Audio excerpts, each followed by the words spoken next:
देववीतये यो अग्निं देववीतये हविष्यमान् आविवासते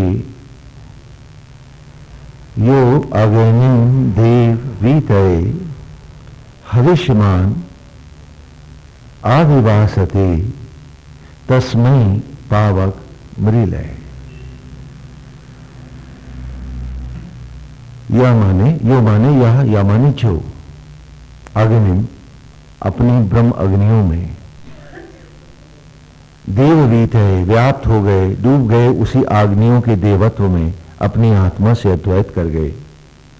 हविष्यमान, हवि के समान, सांकल्य के समान, जो अपनी ही आत्मज्वालाओं को स्वयं अर्पित हुए और आकर उसी में वास कर गए। आ वि वासस्ते, आ माने आकर, भी विशिष्टता से वासती वास कर गए। तस्मै, उनको ही पावक उन अग्नियों ने अनंत में लय किया, मृलय, वे ही अनंत व्यापी हुए। वेद की ऋचाएं हमारे जीवन का बिलोया हुआ अमृत है। भौतिक जीवन की आसक्तियों में फंसा हुआ मन बहुत बार ईश्वर से बचने की कोशिश करता है, पाना तो बहुत दूर की बात है। वेद वे अमृत गीत हैं, ऋषियों का बिलोया हुआ अमृत है, जो हमारी इस भगोड़ी मनोवृत्ति को प्रभु की शरणागति में अंतिम रूप से लाता है। पिछले रविवार के प्रवचन में हम चर्चा कर रहे थे कि जब आपका ट्रांसफर होता है जॉब में भी, किसी एक देश से दूसरे देश में, अथवा एक जिले से किसी अन्य जिले में, बहुत दूर जाना है आपको, एक लंबी ट्रांसफर है आपकी, तो बरसों से सजाई हुई गृहस्पति को उजड़ना है। तो आप जो जरूरी सामान होता है, जो ले जा ही नहीं सकते हैं, उसे आप डिस्पोज ऑफ कर देते हैं, उसके ट्रेवलर चेक बनवा लेते हैं, कुछ की एफडी हो जाती है, मकान को भी डिस्पोज ऑफ कर देते हैं, और जितने मिलने वाले यार दोस्त हैं उन सबको आप किसी को गिफ्ट दे देते हैं, बाकियों के साथ जिसको जो है देना है देते, और प्रसन्नता पूर्वक आप ऐसा करते हैं, नहीं करते क्या? और फिर वो आपको फेयरवेल पार्टी देते हैं, एक अच्छा सेंड ऑफ देते हैं, और आप अगले असाइनमेंट को चल देते हैं कि वहां जाकर के इसी को फिर से बना लेंगे। भाई ट्रांसफर पे तो जाना ही है, लेकिन हम भूल जाते हैं कि मनुष्य की योनि भी तो ट्रांसफर पोस्टिंग है। यहां हम गुड़ की मक्खी की तरह क्यों चिपकना चाहते हैं? और यही चिपकने की आसक्तियों से मेरी मनोवृत्ति मुझे ईश्वर से दूर ले जाती है। आज हम सब लोग पूजा पाठ भी क्यों कर रहे हैं कि प्रभु कुछ कृपा करके और दे दे हमको। अगर उसने दे भी दिया और आपकी ट्रांसफर आ गई तो क्या होगा?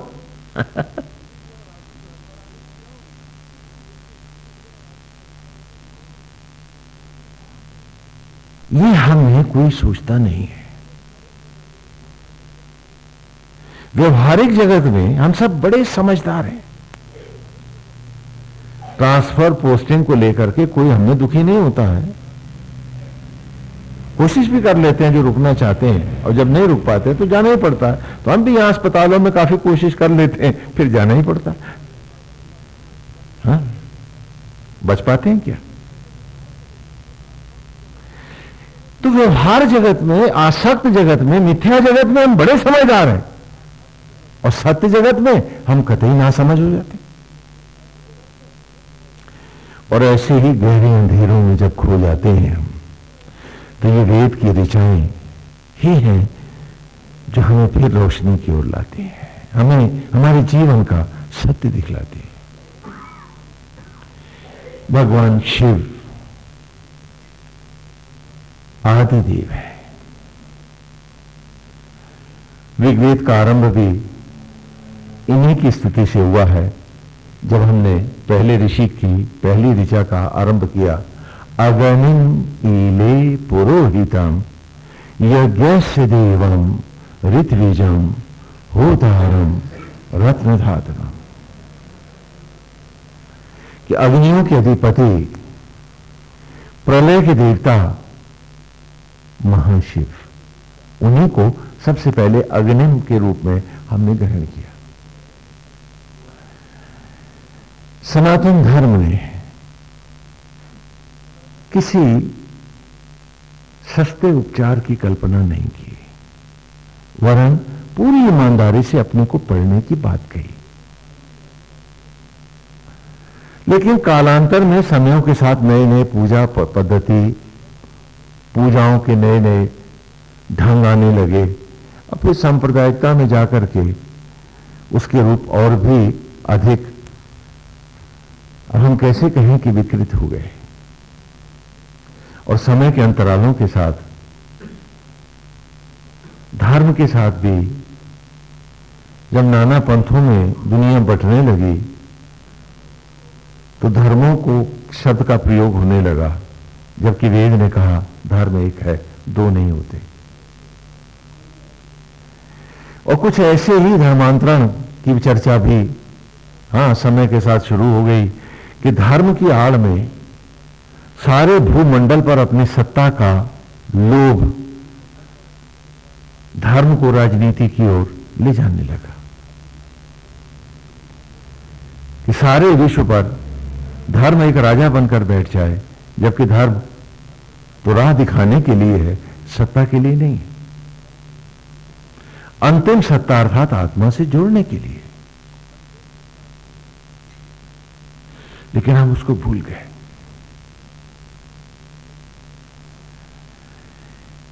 कल्पना करें आप हैं, आपके पेट में दर्द है, तो आप क्या करेंगे? एक पेन किलर ले लेंगे, दर्द थोड़ी देर के लिए सबसाइड हो जाएगा। दर्द गया नहीं है, उसका फील जो है, उसकी जो फीलिंग है, जो उसकी अनुभूति है कि मेरे दर्द है, ये नर्व्स के सीडेशन के कारण ब्रेन तक मैसेज नहीं गया, तो आपको लगा कि दर्द नहीं है। कोई पेन किलर किसी पेन को रिलीफ नहीं कर सकता, केवल पेन की जो फील है उसको हटा सकता है। तो संसार में अपनी ही कंफ्यूजन, दुख और दुविधाओं के लिए आपने धर्म को एक पेन किलर बना दिया। किसकी पूजा करेंगे तो अमुक व्याधि का शमन हो जाएगा, इसकी पूजा करेंगे तो ये दारिद्र्य मिट जाएगा। क्या है? पेन किलर से ही। और हम भूल गए कि जब बॉडी पेन को फील नहीं करती तो उसका निराकरण भी नहीं करती, क्योंकि केवल आपका मस्तिष्क ही धोखा नहीं खाता, सारे शरीर का सिस्टम धोखा खा जाता है कि पेन नहीं है तो उसका उपचार भी नहीं है। तो वही पेन धीरे धीरे कैंसर में बदल जाता है। और यूं हमारी जिंदगी भी एक कैंसर का फोड़ा भर बन के रह जाती है। दुखते रिश्ते क्षण, कोई भी समय ऐसा नहीं था कि जब तुम चिंता में, तनाव में, अतृप्ति, व्याधि और विपत्ति में नहीं थे। कुछ ना कुछ तो जरूर था। तो हर क्षण दुखता, हर क्षण कैंसर के फोड़े सा रिश्ता। अगर शांति मिली तो शायद चिता की लकड़ियों पर। मतलब वो धर्म जो मुझको आत्मा से जोड़ने के लिए आया था, एक परमानेंट क्योर देने के लिए आया था, वो खाली एक पेन किलर भर बन के रह गया है कि यहां की पूजा कर लिया, वहां का विधान कर लिया, यहां की स्तुति गाया है, और हमने समझा कि हमने सब कुछ कर डाला। और उसके साथ ही क्योंकि हमने ये पूजा करी तो हमने अपने आप को धोखा भी दे डाला कि तू बहुत बड़ा भक्त हो गया। तो जब हो ही गया तो आगे होने की अब क्या जरूरत है? तो आपने वहां विराम भी लगा दिया। और जबकि आज की ऋचा कह रही है कि यो अग्निम देवीत है, कि जो अपनी आत्म ज्वालाओं में, ब्रह्म अग्नियों में देवत्व के लिए अपने आप को पूर्ण रूपेण व्याप्त कर गए, मिटा दिया जिन्होंने। सामग्री के समान जैसे सांकल्य ज्वालाओं को अर्पित होता है, उसी भांति जिन्होंने अपने जीवन के सर्वस्व को, इच्छाओं को, विचार को, विषयों को, अपने होने के भाव को भी सांकल्य की भांति ब्रह्म ज्वालाओं को अर्पित कर दिया। तस्मै पावक मृलय, उनको ही ये ब्रह्म ज्वालाएं, ये पवित्र अग्नियां अनंत में लय करती हैं। वे ही जीवन के अभीष्ट उद्देश्यों को पाते हैं। बाकी जैसे भस्मी से आनंद से मानुष्य का रूप पाए हैं, वो पुनः चिता की भस्मियों में लौटते हुए फिर 84 लाख योनियां भोगने, फिर पकने यथा भट्टियों में चले जाते हैं। वेद के इस गरु गंभीर ज्ञान को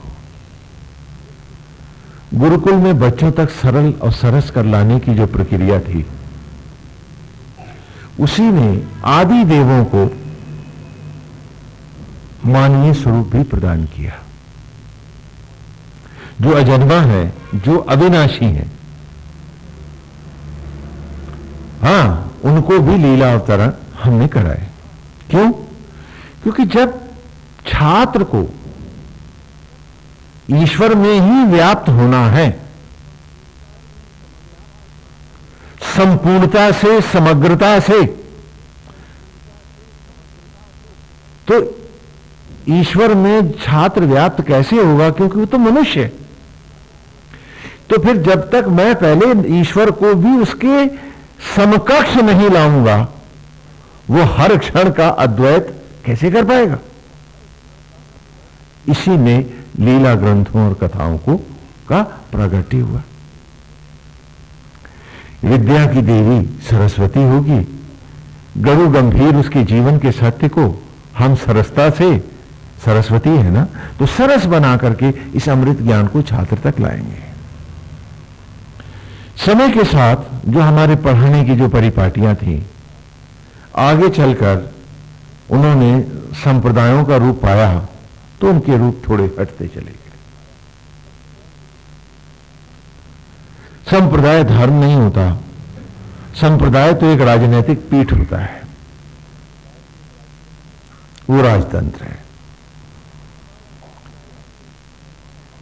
कि हमारा संप्रदाय फैले, हमारा प्रचार और प्रसार हो।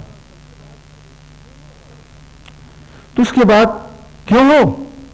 जिससे हमारा मठ ज्यादा दूर तक हमारा भी यशगान हो। ईश्वर गौण है, पूजना सांप्रदायिक मठाधीश को है। और फिर उसके बाद मठाधीश है, फिर उपरांत एक परिपाटी चल जाती है।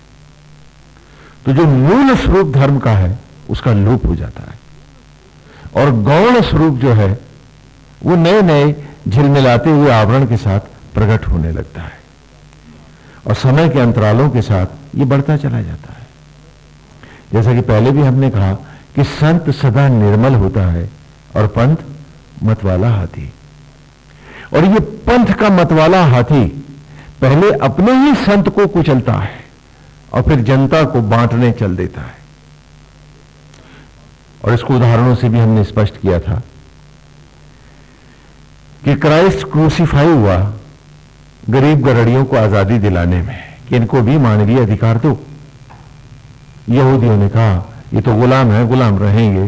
झगड़े यहां से बढ़े और वो क्रूसीफाई हुआ। तो वो पवित्र संत हर गरीब आदमी को साधिकार, जीने के अधिकार ही तो दिलाना चाहता था, इसलिए तो वो सूली चढ़ा।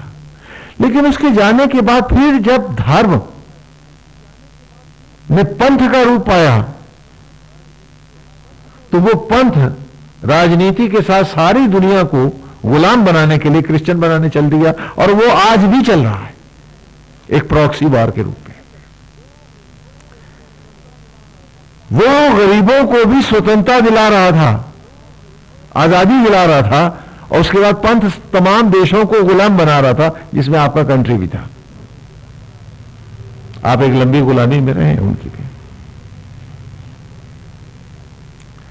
तो ये सारा पंथ जब दूसरी दुनिया के तमाम लोगों को गुलाम बना रहा था, तो क्या मसीहा की छाती में नए खूंटे नहीं गाड़ रहा था? तो धर्म और पंथ कभी एक नहीं होते, और बहुधा समय के साथ इनके रूप विकृत होते चले जाते। आज हम महाशिव के स्वरूप को, जो गोकुल में हमने लिया है, उसको लेके चलते हैं। कथाओं का अपना आनंद है, क्योंकि कथाएं ना होंगी और उनमें रोचकता नहीं होगी तो हमारा मन रीझेगा कैसे, और जब तक रीझेगा नहीं उनमें डूबेगा कैसे? तो उनका अपना एक पवित्र स्थान है। शिव अनंत है, अजन्मा है, अविनाशी। बल्कि कथाओं में कि जब भगवान शिव की बारात पहुंची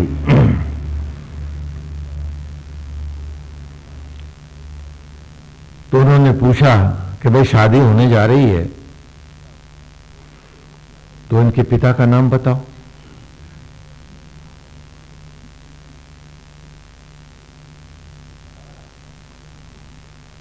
भाई तुम्हारे पिता का नाम क्या है? शिव से पूछा। भाई शादी के समय तो पूछा ही जाता है ना।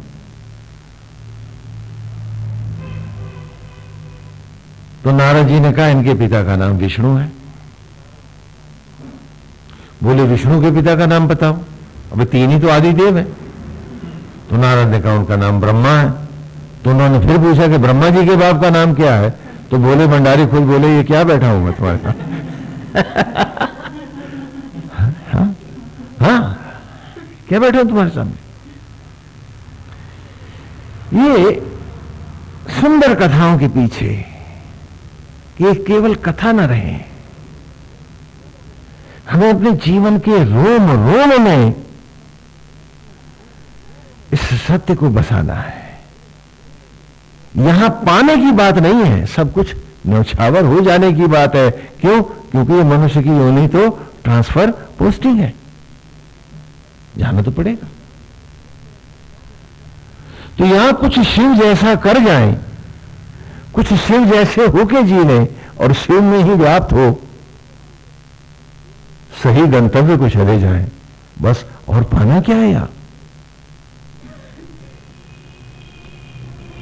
धर्म ने हमें इतनी ही राह दी, लेकिन संप्रदायों में पाने का लोभ भी आ गया। ये हवन करोगे तो हीरे मोती मिलेंगे, और इसमें भी सांप्रदायिकता इतनी बड़ी कि बहुत से धर्मों में यह है कि जब तुम स्वर्ग में बाइस्त में पहुंचोगे तो तुम्हें हूरे मिलेंगी। अरे भाई यहां तो ब्रह्मचारी बने बैठे, वहां क्या करेंगे? बहुत ही बातें।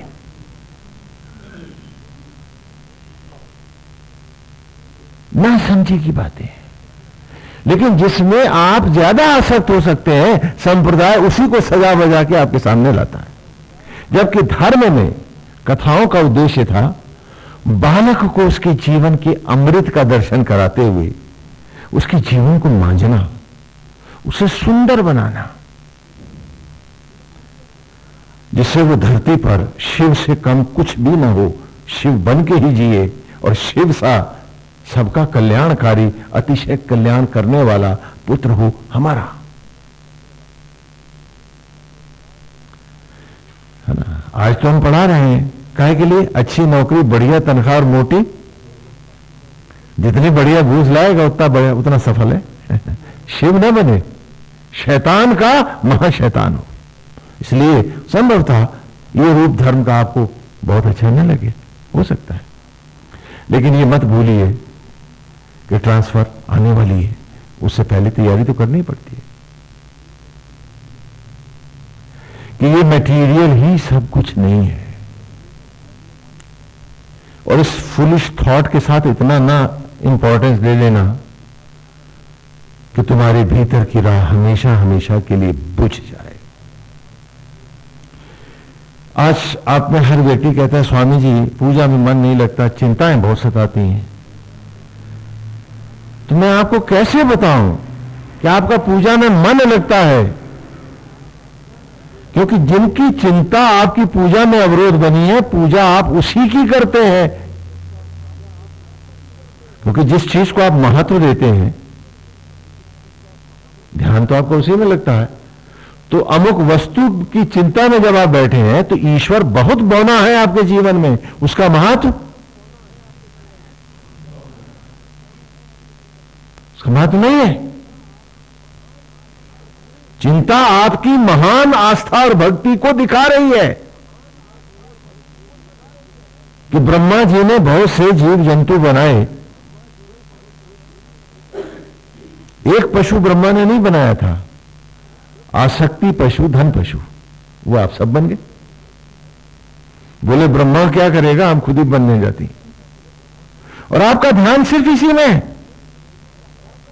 और आप भूल रहे हैं कि जिंदगी का हर क्षण आपका नष्ट हो रहा है, जा रहा है, और शने शने मौत करीब आ रही है। ये सब यहीं रखा रह जाएगा। और उस समय का ऋषि, संत, वैज्ञानिक जानता है कि ये बच्चा कुछ कमाने नहीं, जीवन के क्षण खर्च करने आया है, और ये क्षण पिता दे रहा है बिना फीस के। तो वो ऐसी भूल कैसे कर सकता है? तो वहां उसी की आत्मा शिव को, और वो शिव ही सचराचर का अधिष्ठाता है, ब्रह्म ज्वालाओं का अधिपति आत्मा ही शिव है, वही ब्रह्मा है, वही विष्णु और महेश है। उसको पढ़ाने के लिए कथाओं का और लीलाओं का माध्यम बनाया गया। जैसे कि पूर्व में भी आपने जाना कि चारों वेदों ने समवेत स्वर से कहा एक ही धर्म ग्रंथ है, एक ही किताब है, जिसे परमेश्वर स्वयं लिखता है, वो किताब एक है। तो पूछा वो किताब कौन सी है? कहा अंति संतम न जहाति अंति संतम न पश्यति देवस्य पश्य काव्यम न ममार न जीर्यति। कि मृत्यु अंतिम सत्य नहीं है, योगी इसे नहीं मानता। अंति संतम न जय, समीप में व्याप्त है, अंति समीप में, संतम व्याप्त है ना हमारी, जय प्रलय, जय माने प्रलय। कि मृत्यु समीप है, अंति संतम न जय, ना माने हमारी, अंति माने समीप में, संतम माने व्याप्त है ना, जय प्रलय हमारी। आत्ते ऐसा अंति अंत मृत्यु संतम योगी न पश्यति, नहीं देखता, वो मृत्यु को अंतिम सत्य नहीं मानता। और जब मृत्यु सत्य ही नहीं है तो कोई भी अक्षर किसी भोजपत्र पर मरा हुआ कैसे होगा? तो फिर ग्रंथ कौन सा है, किताब कहां है? तो आगे कहता है देवस्य पश्य काव्यम, परमेश्वर के इस काव्य को, गीत को, सचराचर को देखता है। आप सब हैं, आप सबको देखता है। देवस्य पश्य काव्यम, वो तो देखता है परमेश्वर के गीत को, इस सचराचर को, जिसे आत्मा होकर वो निरंतर लिख रहा है, वो इस काव्य को देखता है। न ममार न जीर्यति, जो न कभी मरता है और न ही कभी जीर्ण होता है, पुनः जीवंत उठता है। तो जीवंत सचराचर को ही वो प्रभु का लिखा हुआ ग्रंथ मानता है। तो कहा यदि तुम धर्म का ग्रंथ पूछ रहे हो तो वो ये सचराचर है, और हर जीवंत, चाहे वो पेड़ पौधे हैं, मनुष्य हैं, पशु पक्षी हैं, वे सब इसके जीवंत अक्षर हैं, और आत्मा होकर वही निरंतर लिखता है। यही मूल पाठ है, इसी को पढ़ना है, इसी को जानना है, इसी को पहचानना है, और इसी की राह जाना है। तो प्रकृति मेरी पाठशाला का मूल पाठ हुई, और तीन शक्तियों ने कि निरंतर यज्ञों के द्वारा संपूर्ण सचराचर प्रकट हो रहा है, उन्हीं को नाम दिए ब्रह्मा, विष्णु और महेश। अगनिम ईले पुरोहितम यज्ञस्य देवम ऋतविजम होतारम रत्नधातमम। अग्निम, अग्नियों का अधिपति, प्रलय के देवता महाशिव। पुरोहितम, संपूर्ण सचराचर को तत्व रूप, ज्ञान रूप प्रकट करने वाले ब्रह्मा। और ऋतविजन, उन्हीं को सृजन के द्वारा खिलौनों को का रूप देकर उनका पालन करने वाले विष्णु। वे कौन है? यज्ञस्य देवम, तुम्हारी शरीर रूपी यज्ञशाला के आत्मा होकर वे ही देव हैं, त्रिदेव हैं। धारण, सृजन और संहार, आ उ मा ओम। और क्या करते हैं? होतारम रत्न जातम, न्यौछावर करते हैं जीवन की स्वर्णिम उपलब्धियां, जीवन के अमृत क्षण। इन्हें इस आत्मा से ही अद्वैत करना है, यही वेद का आरंभ है। कोई ऋचा इससे बाहर नहीं जाएगी, क्योंकि धर्म में ईश्वर की पूजा की बात नहीं, ईश्वर बनकर जीना है, ईश्वर बनकर सोचना है, ईश्वर बनकर प्राणी मात्र की सेवा करनी है, और ईश्वर के साथ अंतिम रूप से मृलय, अंतिम रूप से लय हो जाना है। क्योंकि मृत्यु जो होगी वो मृत्यु ना होगी, वो मृलय होगी, अंतिम रूप से उसमें लय हो जाएंगे, आवागमन समाप्त होगा। जो आज की ऋचा आई है, तो इन्हीं कथाओं को में भगवान शिव और उनके परिवार की कथाएं आती हैं। आज महाशिव की रात्रि है, बारात भी निकलेगी, शोभा यात्राएं भी होंगी, और पार्थिव पूजन भगवान के होते हैं। क्योंकि वो पूजन इस प्रकार है कि क्षीर सागर मंथन के समय जब विष निकला तो अमृत को तो हर कोई चाहता है, विष कौन पिए? विष कौन पिए?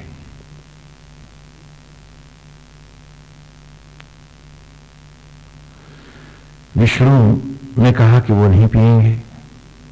इंद्र भाग गए, तो उनका हमें साहस नहीं इसको पीने का।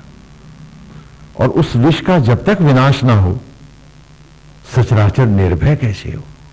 क्योंकि वो विष तो तीनों लोगों का नाश कर सकता है, इतना समर्थ है। कोई देवता उसे पीने को तैयार नहीं है। तो भोले भंडारी ने कहा हम पिएंगे इसे, और भगवान महाशिव ने, महारुद्र ने उस विष को पिया और कंठ में धारण किया, और वे नीलकंठ कहलाए।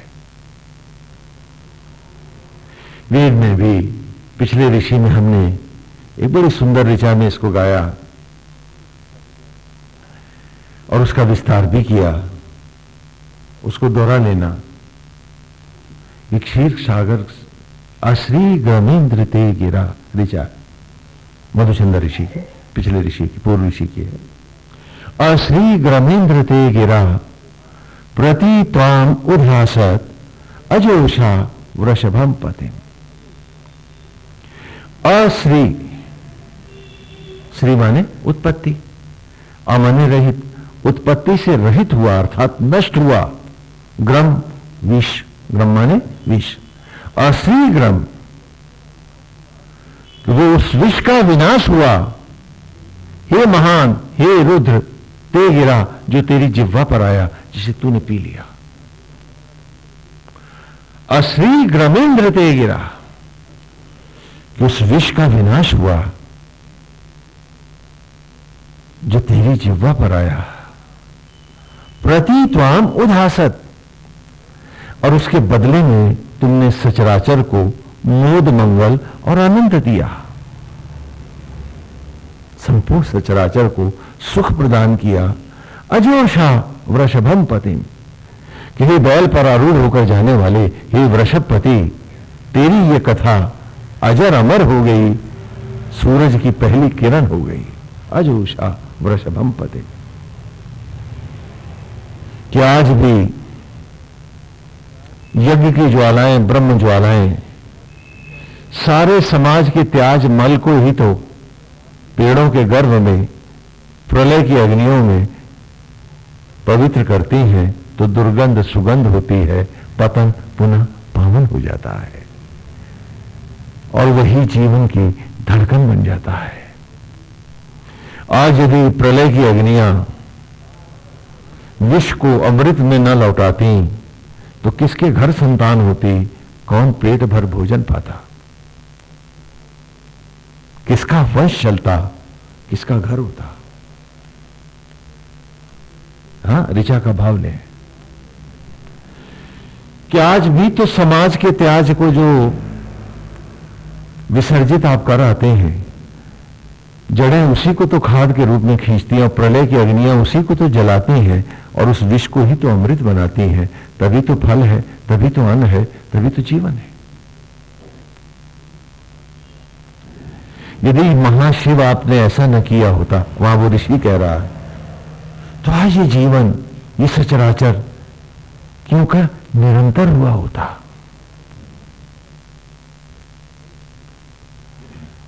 और इसी को गुरुकुल में हम बच्चों को क्षीर सागर मंथन की कथा में उनके जीवन का सत्य और अमृत देते हैं, महाशिव की कृपा का पात्र बनाने का प्रयास करते हैं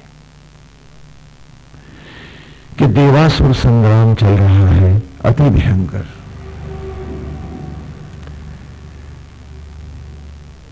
देवता असुरों से बहुत अधिक व्यग्र हैं। वे महाविष्णु के पास आते हैं तो उनसे कहते हैं कि तुम क्षीर सागर मंथन कर अमृत को प्रकट करो, उसके बाद ही तुम देवता असुरों पर विजय पा सकोगे। वे राजी हो जाते हैं, असुर भी, और क्षीर सागर मंथन की तैयारी होती है। यहां क्षीर सागर से आप किसी अरब सागर या हिंद महासागर का कल्पना न बिठा लेना। क्षीर सागर जो दूधिया सागर आसमान है, ये उसकी कल्पना है। हाँ, बाहर सर ऊपर उठा के देखिएगा, जो ऊपर अनंत आकाश दिखाई पड़ता है वो दूध के सागर के जैसा, उसे हम क्या कहेंगे? क्षीर सागर। और ऐसा ही एक अंतरिक्ष मेरे अंतर में है, जहां मेरी कल्पनाएं रंग भरती हैं, जहां मेरे विचार रूप लेते हैं, जहां मेरी चाहत, आशा और निराशा नाना चेहरे बनाती है और नई नई कहानियां लिख जाती है। उस अंतरिक्ष में वो भी मेरे भीतर एक क्षीर सागर है, उसको भी याद रखना, क्योंकि मैं सारे संसार का, सचराचर का एक छोटा चित्र हूं। आकाश से आकाश है मुझ में, ग्रहों से ग्रह हैं, नक्षत्रों से नक्षत्र हैं, और संपूर्ण ग्रहों और नक्षत्रों को तेज देने वाले सूर्य जैसा मेरा अंतरात्मा है। कोई ऐसा लोक, कोई ऐसा काल, ऐसा युग नहीं है जो मेरे अंतर में अंकित नहीं है। इस संपूर्ण ब्रह्मांड का आदि और अनंत वर्तमान सब मुझ में लिखा हुआ है, मुझ में जड़ा हुआ है। मैं भीतर जाऊं तो पढ़ पाऊं। यदि 10 इंद्रियां 10 मुंह बनाकर दशानन रावण बना, मैं बाहर ही बाहर भटकता रहूंगा, तो मैं कैसे अपने अंतर को जान पाऊंगा? 10 इंद्रियों को रख लेता, जैसे बैलगाड़ी में बैल को रखते हैं, नकेल डालते हैं, लगाम लगा लेता, तो बन के दशरथ आत्मा श्री राम को अपने देह आंगन में खेलता हुआ देखता। वो है तभी तो ये, क्योंकि राम है तभी तो अवध है। अवध माने जिसका कोई भी वध न कर सके। तो राम है तभी तो ये शरीर अवध है। राम गए तो गई अयोध्या, इसका वध हो जाता है चिता की लकड़ियों पर। गोविंद हरि। तो क्षीर सागर मंथन की बात हुई। पर्वतराज लाए गए मंदराचल को कि उनको सुमेरु बना करके और मथा जाएगा। नागराज रस्सी बने। देखिए, हम बच्चों को बाकायदा लीला के द्वारा पढ़ाते हैं, लेकिन पढ़ाते उस कथा में उनको उन्हीं का स्वरूप है। और आज आप खाली भगवान पे दया और कृपा करके चले जाते हैं, कितना चढ़ावा चढ़ा है, काम हो गया। ऐसा नहीं है। वो पढ़ते हैं, वो पढ़ते हैं, वो अपने मन को धोते हैं, अपने दंभ को धोते हैं, अपने पाप को धोते हैं और निर्मल बनाते हैं अपने आप को, और संकल्प लेते हैं कि वे भी शिव सा जीवन जी कर दिखाएंगे, प्राणी मात्र की होकर जिएंगे, जीवन को व्यर्थ नष्ट नहीं होने देंगे। और जिन जिन राहों से वो गुजर आए हैं, पुनः प्रायश्चित के लिए वहां लौटकर कदापि नहीं जाएंगे। आज तो हमने कहा है आगे नहीं जाएंगे, यहीं दे, पीछे तो जाने के लिए हम तैयार बैठे हैं। हाँ, तो क्षीर सागर मंथन की तैयारियां हो रही हैं। जब पर्वत को जल में डाला तो अथाह क्षीर सागर वो तो डूबता ही चला गया। तो देवता और दैत्य दोनों परेशान हो गए कि ये टिकेगा कहां जाकर। तो महाविष्णु की देवताओं ने स्तुति की तो भगवान ने कछुए का अवतार रूप धारण किया और पर्वत को उठा लिया। नागराज ऋषि बने, जिधर मुख है नाग का उधर असुरत्व खड़ा है और जिधर पूंछ है उधर देवत्व है। अच्छा, वो मथने लगे तो ऊपर से हिलने लगा। तो देवताओं ने कहा कि नारायण अब क्या होगा, जब तक ये हिलता रहेगा मथेंगे कैसे इसको। भाई असुर खींचे तो इधर झुक जाए, देवता खींचे तो बोले ये तो हाँ, जब ये सधेगा ही नहीं तो ये घूमेगा कैसे। तो महाविष्णु ने अपना चतुर्भुज रूप धारण किया और नारायण स्वयं उस पर पधार गए। कछुआ बन के उठाए भी हैं और महाविष्णु स्वयं मूर्ति रूप होकर के विराजमान है। अब देवता और असुर मथने लगे, उसे मंथन चलने लगा। जिधर मून है उधर दैत्यों को असुरों को खड़ा किया।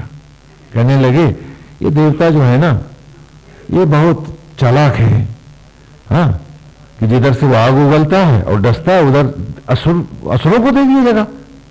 नहीं, यहां ये दिखाया है उन्होंने कि दूसरों को डसने की मनोवृत्ति, दूसरों पर आग डालने की मनोवृत्ति ही तो असुरत्व है। तो दैत्य किधर खड़े होंगे भाई। और अपने हाथ से पूछ लो कि तुम किधर खड़े हो, तुम कहां हो। अपनी सारी पूजाओं के बाद, सारे मंगलाचरण के बाद, पूजा व्रतों के बाद तुम किधर खड़े हो। क्योंकि तप असुर भी करता है और ऋषि भी करता है। चाहे वो रावण है, चाहे वो हिरण्यकशिपु है, चाहे वो तारकासुर है, वो भी तप से सिद्धियां पाता है, मेघनाद भी पाता है, सारे असुर पाते हैं, ऋषि भी तप करते हैं। तो तेरा तप किधर है, पूछो अपने आप से।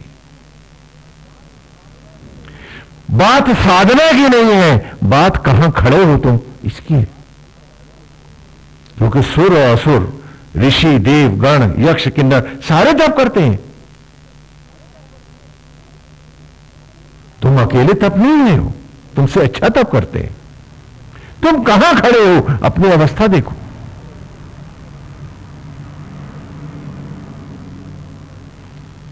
एक तरफ असुर है और असुरत्व क्या है, दूसरों को जलाना और उनको डसना, खाना।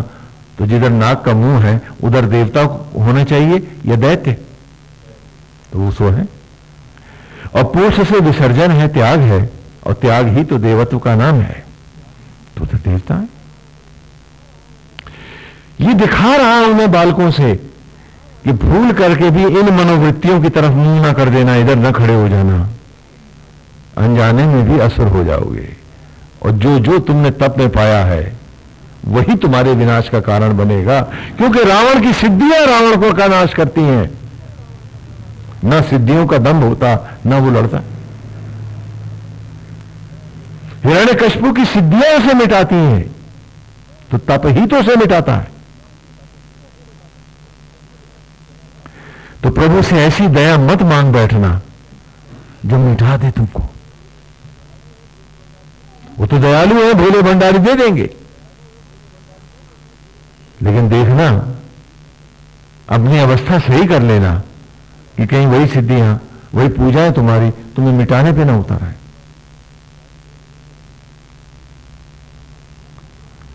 अपने रूप को पढ़ो, अपने आप को पहचानो, उसी लिए ये कथाएं हैं। तो मंथन चल रहा है, मथ रहे हैं। और उसी मंथन में नाना अलभ्य वस्तुएं प्रकट होती हैं और उसी से विष निकलता है। वो भोले शंकर पी लेते हैं और फिर मंथन में अमृत निकलता है। अमृत हर कोई पीना चाहता है। देवता चाहते हैं हम पिए, असुर चाहते हैं वो अमृत पिए।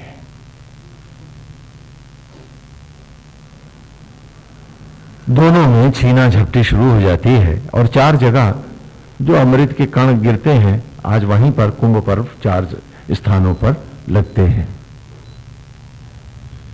है ना। इलाहाबाद में जो 4 जगह जो स्थान है जहां कुंभ पर्व लगता है ना, अर्ध कुंभ, पूर्ण कुंभ, जो घूमते रहते हैं, तो जहां जहां उस कलश से अमृत के क्षण बूंदे गिरी झटके से, वहां वहां आज भी कुंभ का त्योहार होता है ना। और कुंभ राशि में जब जब बृहस्पति आते हैं तो 12वें साल पूर्ण कुंभ होता है। एक वर्ष एक राशि में देवगुरु बृहस्पति रहते हैं। तो इस प्रकार वो अमृत प्रकट हुआ और लेकर के भागे। तो विष्णु ने, महाविष्णु ने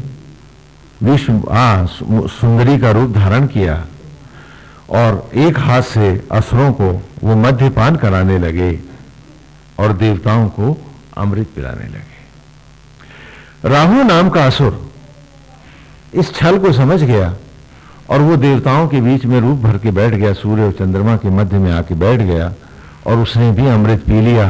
तो सूर्य और चंद्रमा दोनों ने तुरंत इशारा किया कि तो असुर है, आपने किसको अमृत पिला दिया। तो महाविष्णु ने अपना सुदर्शन चक्र फेंका, उसके 2 टुकड़े हो गए। लेकिन क्योंकि वो अमृत पी चुका था इसलिए दोनों अमर हो गए। एक बना राहु और दूसरा केतु। एक सूर्य को ग्रहण लगाता है और दूसरा चंद्रमा को। अब ये कहानी आप पर आती है। अब देखिए, हम बच्चों को पढ़ाते, इनको हम रहस्य लीला कहते थे, है ना। रहस्य लीलाओं का ही बाद में जो नामांतर अपभ्रंश हुआ तो क्या हुआ, राहास लीला। हालांकि अभी भी लगाते हैं मथुरा वृंदावन में, रास नहीं कहते, क्या कहते, रहास है। हाँ लगाते हैं, आप ध्यान से सुनो। तो रहस्य का अपभ्रंश क्या हुआ, रहास, है ना। अब विद्वानों को हा समझ में आया नहीं तो उन्होंने रास कर दिया, तो रास लीला और फिर रस लीला हो गई। बस हो गया। नहीं, ये रहस्य लीला है। ये रहस्य लीला क्या है, इसे समझो।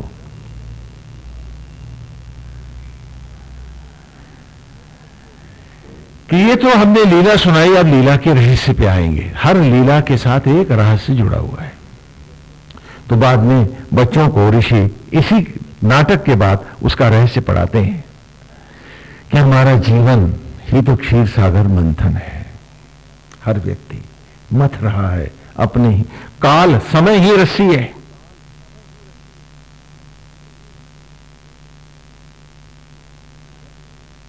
और संकल्प ही मंदराचल पर्वत है। मैं मथ रहा हूं मेरे ही क्षणों को।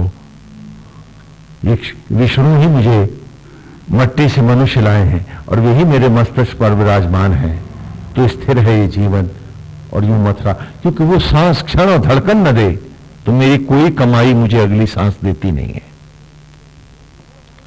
उस थोथी कमाई के लिए मैं 100 सांसें तो बर्बाद कर सकता हूं, लेकिन उम्र भर की कमाई से मैं जीवन के एक सांस एक क्षण नहीं पा सकता हूं। लेकिन इतना अंधा हूं कि सांस पर सांस तबाह किए जा रहा हूं, और सांस वो दे रहा है क्यों, ये जानने की फुर्सत नहीं पा रहा हूं। मनुष्य योनि में आया, पशु से निकृष्ट जिया। क्षमा कीजिएगा कुछ कह गया। देखिए ना, मेरे आश्रम में ये राजा है, कुत्ता है। मैं आपसे एक सवाल पूछता हूं, इसको कोई दुकानदारी की चिंता है? बेटा बेटी की शादी का कोई, एजुकेशन की कोई प्रॉब्लम, कोई सेल टैक्स इनकम टैक्स है क्या? और जितनी मस्ती से जी रहा है उसका 1000वां हिस्सा मस्ती आप में से किसी के पास है क्या? आपने अपने जीवन को पशु से नीचे क्यों कर दिया? मैं पूछूं आपसे,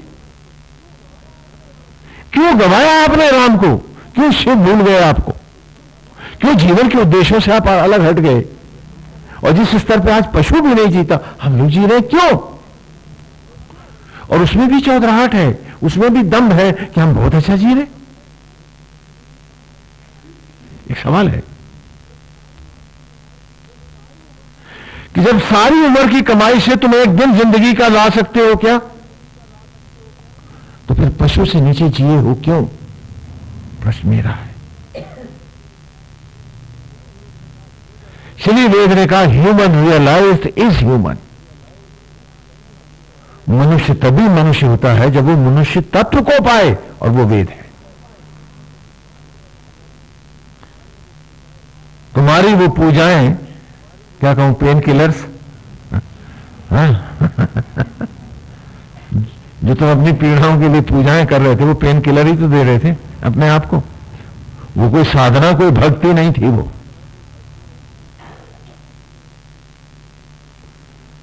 अपने को धोखा ही दे रहे थे हम। लेकिन ये पेन किलर्स बाद में समस्या को विकराल ही तो करते हैं, और समस्याएं मेरे जीवन की भी विकराल होती थी। हर दिन बचपन का वो भोला क्षण, मैं चाहे जितना प्रयास करूं पा सकता क्या? नहीं पा सकता। तो मैं पीड़ाओं को ही तो बढ़ाता गया, दुखों के सागर ही तो बटोरता रहा। क्षीर सागर मंथन हमने हर कोई करता है। एक तरफ मेरा देवत्व है, मेरे शुभत्व के विचार हैं, और दूसरी तरफ मेरी अतृप्तियां और इच्छाओं का असुरत्व खड़ा है। समय ही रस्सी है, हमने हर कोई मथरा। और याद रखो, इस क्षीर सागर मंथन से ही तुमने डिग्रियां पाई, तुमने नौकरियां पाई, तुमने पद पाए। ये मंथन ही तो था चुलाया। इस मंथन से ही तो तुमने विचार पाए, तुमने संसार पाए, तुमने घर द्वार बनाए। ये मंथन ना होता तो तुम जड़ भरत की तरह किसी पेड़ के नीचे न पड़े होते।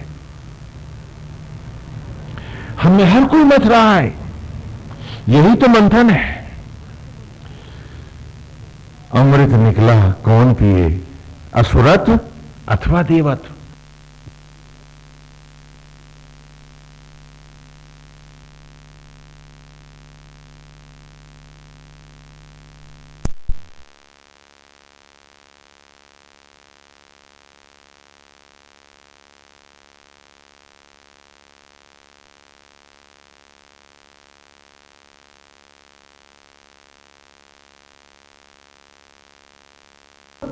किसको बुला रहे हो?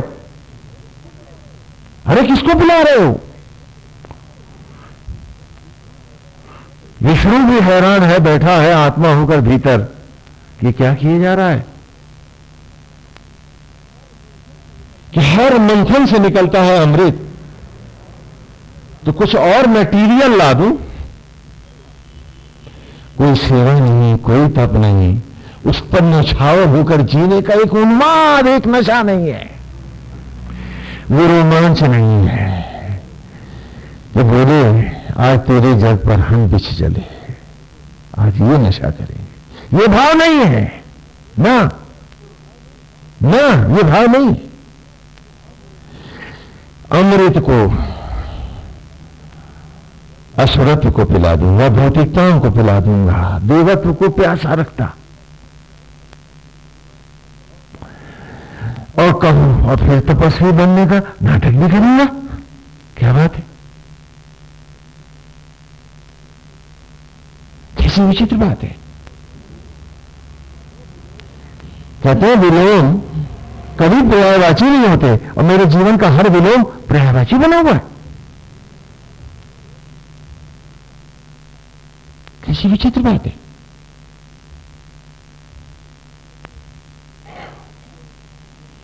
कि इस मंथन से जो पाया मैंने, मटेरियल में, भौतिकताओं में, दूसरों को नीचा दिखाने में, जलाने में लगाया मैंने, सारा अमृत असुर पीते रहे, उम्र जाती रही।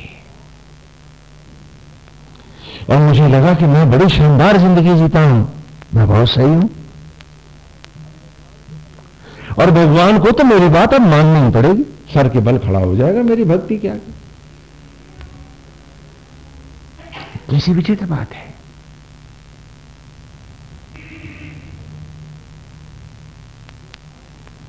कि वो क्षण यदि मैं आत्मा के इस अमृत के तप और साधना के अपने को पिलाया होता तो मंजिल भले एक मकान पर न चढ़े होते, मेरे चेहरे पर एक सूरज तो उतर आया होता। क्या बात है। आज मंजिलें चमक रही हैं और चेहरे का हर प्लस्तर उखड़ा हुआ है, बता रहा है कि अमृत देवत्व को नहीं, तूने असुरत्व को ही पिलाया है जीवन भर तमाम उम्र। और कल्पनाएं सजाए बैठे थे कि हम तो बहुत अच्छे हैं, हम तो बहुत अच्छा कर रहे हैं, और वक्त आगे बढ़ रहा है। ट्रांसफर पोस्टिंग की पोस्ट है मनुष्य की योनि, अगला ट्रांसफर आने वाला है, जाना पड़ेगा।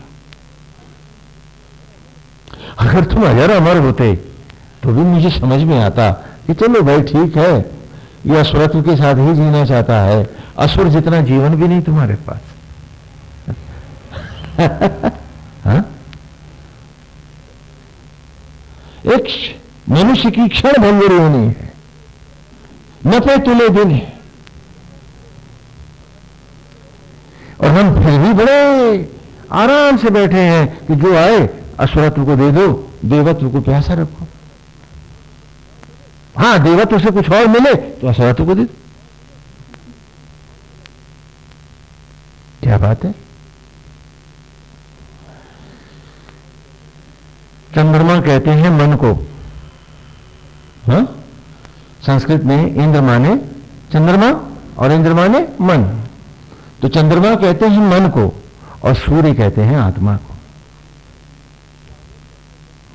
राहु कहते हैं विषयों को और केतु कहते हैं दंभ को। केतु माना होता है ध्वजा, ईगोस, मेरा घर, मेरा परिवार, मेरी डिग्रियां, मेरा पद, मेरा सम्मान, ये क्या है? केतु है। तो आत्मा पर केतु का ग्रहण है। दंभ के कारण मैं आज अपनी आत्मा तक भी नहीं पहुंच पा रहा, हर सांस ले रहा, हर क्षण ले रहा, और वो आज भी बन के शबरी का राम मेरा आत्मा मेरे जूठे भोजन को रख में बदल रहा, और देखो कि मैं आज उस तक नहीं पहुंच पा रहा, मैं आज उस तक नहीं पहुंच पा रहा।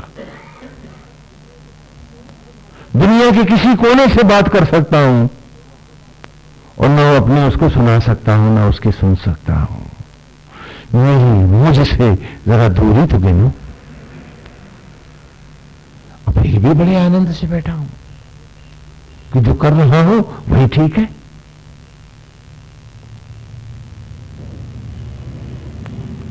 और सत्संग का समय नहीं है। ईश्वर के प्रति मेरा कोई झुकाव और रुझाव नहीं है। हां, कुछ दे दे तो लोभ के लिए भले पूजा कर डालूं उसकी। ईश्वर के लिए ईश्वर की पूजा तो मैं कर सकता नहीं। हां, कुछ मिलता हो तो चला जाऊं, मैं भी उसकी खिड़की पे खड़ा हो जाऊं। कितनी विचित्र बात है। मन पर राहु का ग्रहण है। मेरे विषय मेरे मन को घेरे बैठे हैं।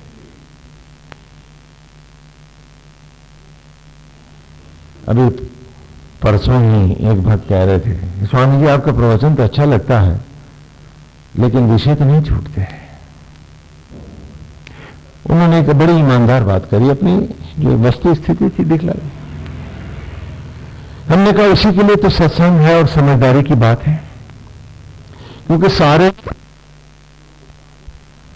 गोविंद हरि हरि नारायण हरि, तो जितने विषय हैं ये क्या है? कुत्ते के मुंह की हड्डी तो है। कुत्ते को हड्डी मिल जाती है तो पकड़ के चबाने लगता है। उसका अपना जबड़ा मुलायम होता है, वो फट जाता है। जब खून रिसने लगता है तो उसी को चूस चूस के वो क्या समझता है? हड्डी में से रस आ रहा है। अब इस बात को जब आप सत्संग में आएंगे, समझदारी से समझेंगे, तभी तो समझ में उतरेगी। आज आप ये चाहते हैं कि स्वामी जी कुछ रेडीमेड हमको दे दो, एज इफ ये तो बहुत इसका मेरे जीवन में कुछ ज्यादा महत्व नहीं है, कोई रेडी मिक्सचर दे दो हम ले लें और चले गए। तो वो पेन किलर बाकी संप्रदाय आपको देते हैं, इस मंत्र को रट लेना, इससे ये सिद्धि हो जाएगी, है ना। और आजकल कुछ योगी राज भी हैं तो वो खेचड़ी वटी भी बना देंगे, जीभ के नीचे रख लेना, तुम डिसअपियर हो जाओगे। ये सब है ना, उनके पास चले जाओ। जिस उद्देश्य से तुम मनुष्य योनि में लाए गए हो, उसको जितना सस्ता करोगे, सस्ती तो जिंदगी तुम्हारी होगी और अगला जन्म होगा तुम्हारा। जिसे सारे महत्व देने हैं उसे कोई महत्व ही नहीं देना चाहते। मन पर विषयों का आवरण आया हुआ है, चाहो भी प्रभु में लगे तो लगे कैसे?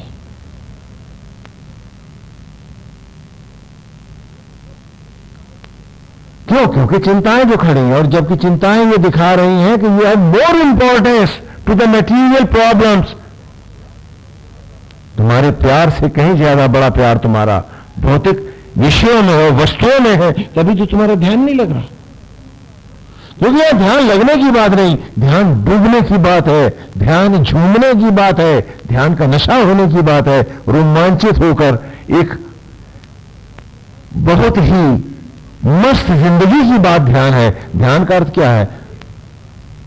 कोई कॉपी किताब पढ़ना है या कोई फिल्मी नाटक करना है? वो ध्यान कैसा जिसमें रोमांच ना आया? वो ध्यान कैसा जिसमें मेरा भीतर बाहर सब झिलमिल ना हुआ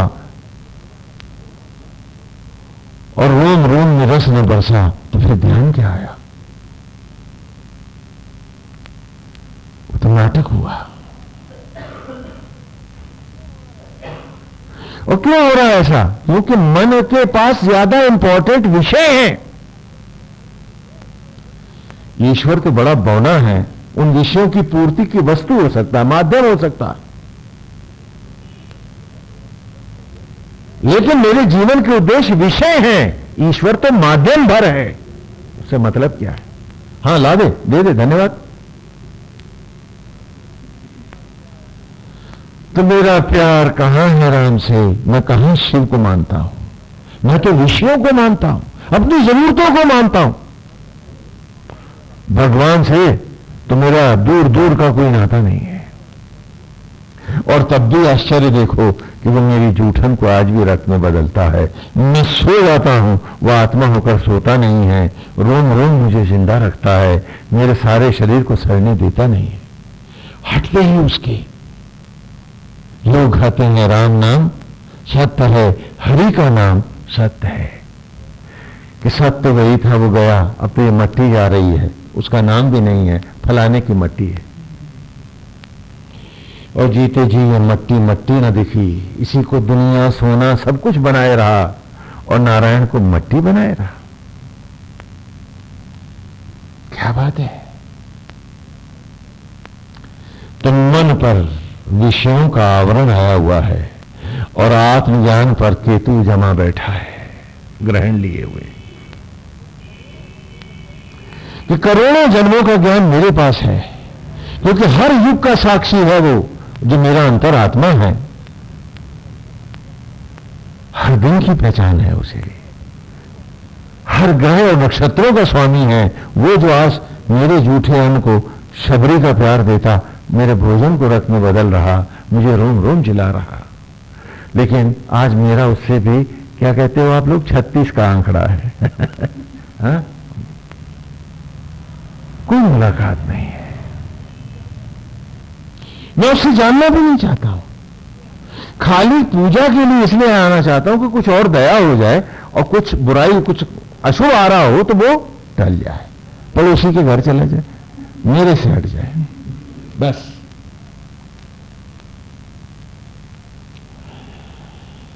यही तो क्षीर सागर मंथन की कथा है, हम सबके साथ है, निरंतर है। ये मंथन ही हमें सब कुछ देता है, अमृत भी देता है और विष भी देता है। ईश्वर ने कहा कि विष मैं पी लूंगा, चल तू अमृत तू ही पी ले। कहने लगे नहीं, मकान को पिला दूंगा। भौतिकताओं को पिलाऊंगा। वो तू मुझे पिलाता रहे, लेकिन मेरे पास और जरूरतें ज्यादा हैं, मैं तो प्यासा ही रहूंगा ना। पहले तो असरों को पिलाऊंगा जितने पाले हुए हैं मैंने, विषयों को।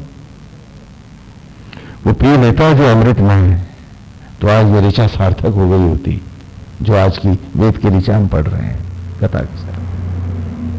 तो इस प्रकार भगवान शिव की कथाओं के द्वारा, शिव के स्वरूप के द्वारा मैं बालकों को, मैं शिवत्व को लाता हूं, नाटक नहीं। इसी प्रकार शिव परिवार की भी कथाएं हैं कि महाशिव और शिवा ने चाहा, शिव पत्नी ने चाहा कि उनकी एक संतान भी हो,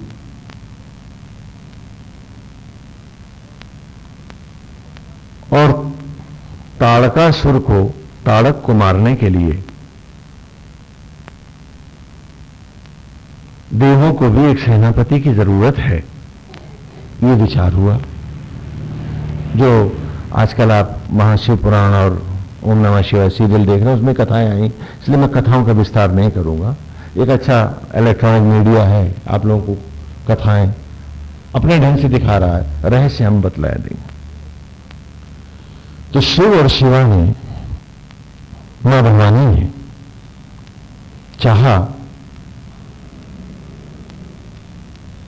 और ये संतानोत्पत्ति के लिए यथा तत्पर हुए, लेकिन देवताओं की जल्दबाजी में जो शिवत्व थे, जो शिव तत्व थे,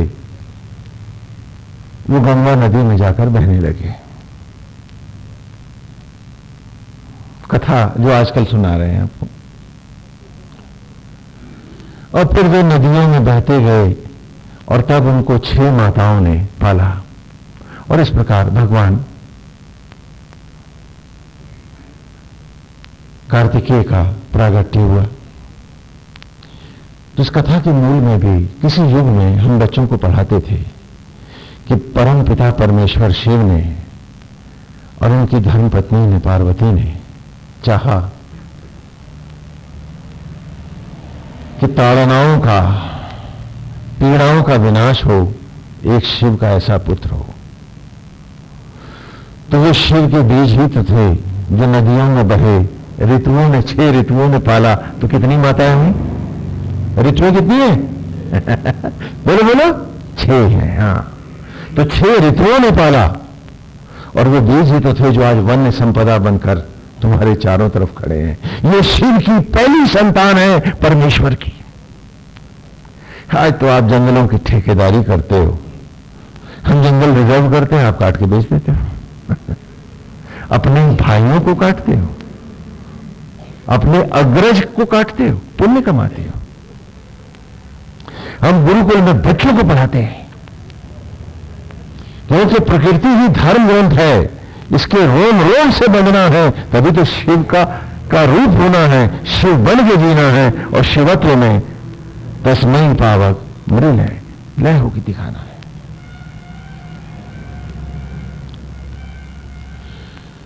और कार्तिकेय ने कहा कि वो सदा आजन्म कुंवारा रहेगा, वो तो केवल शिव तत्व का प्रचार करेगा। और आज भी ये पेड़ खड़े झूमते वनस्पतियां कोई घर गृहस्थी नहीं बनाते हैं, कोई परिवार नहीं सजाते हैं।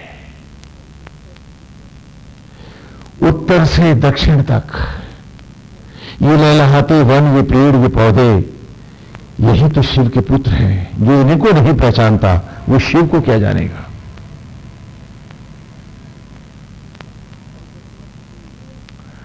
और जब कार्तिकेय यूं चले गए, तब भवानी ने चाहा कि कोई एक ऐसा बेटा भी तो होना चाहिए जो उनके पास रहे, जो उनके पास रहे, जो उनकी रक्षा करे। उनके मन में पीड़ा थी कि कार्तिकेय प्रकट भी हुए तो वो तो सचराचर में शिव तत्व के प्रचार और प्रसार में, सारे संपूर्ण जगत में ऊष्मा और ताड़ना को समाप्त करने के लिए, और आज ये पेड़ न हो तो ये सारी धरती आग हो जाए आपका ओजोन लेवल का कहीं पता ना हो और सारा का सारा भूमंडल आग का जलता गोला बन के रह जाए। तो उस ताड़कासुर को मारने के लिए शिव के पहले पुत्र हैं ये वनस्पतियां, ये पेड़, ये कार्तिकेय हैं। खाली उनके मंदिर में मूर्ति पर जाकर के सर झुका देने से तेरा कोई कल्याण नहीं होगा। तुम्हें वनस्पति मात्र का भक्त बनना पड़ेगा। हर पेड़ को शिव का पुत्र समझकर उसको प्यार करना होगा, उसे सजाना होगा। और यही यदि ये कल्पनाएं न होती इस भूमंडल की और ये धर्म न होता तो बाकी दूसरे देशों की तरह भारत भी एक रेगिस्तान ही बन के रह गया होता। ये धार्मिक आस्थाएं थीं, ये धर्म की पकड़ थी जिसके कारण ये वन संपदा थी जो आजादी के 50 सालों में इस कदर लुटी है कि कह नहीं सकते हैं कि इस धरती के आदमी ने आज शिव के साथ क्या कर दिया है। वो महान शिवद्रोही बन गया है। वो सोचता है कि उसकी पूजा और भजन बड़े सार्थक हो जाएंगे और उसके आचरण को कभी शिव देखेंगे नहीं। वो केवल आपके स्वांग आडंबर से प्रसन्न हो जाएंगे। ये दंभ भी उसको है। तो भगवान ने चाहा कि कार्तिकेय तो सचराचर की सेवा में लग गया, सृष्टि का पुत्र, पिता के नाम का प्रचार और प्रसार करने के लिए और इस भूमंडल की ताड़नाओं को शांत करने के लिए। आज भी आप बड़े तपती हुई सड़क पर से जा रहे हो, कहीं पेड़ों का झुंड मिले तो आपको कैसा लगेगा एकदम से कि कार्तिकेय आ गए और ताड़कासुर मारा गया। कितनी शीतलता मिलती है।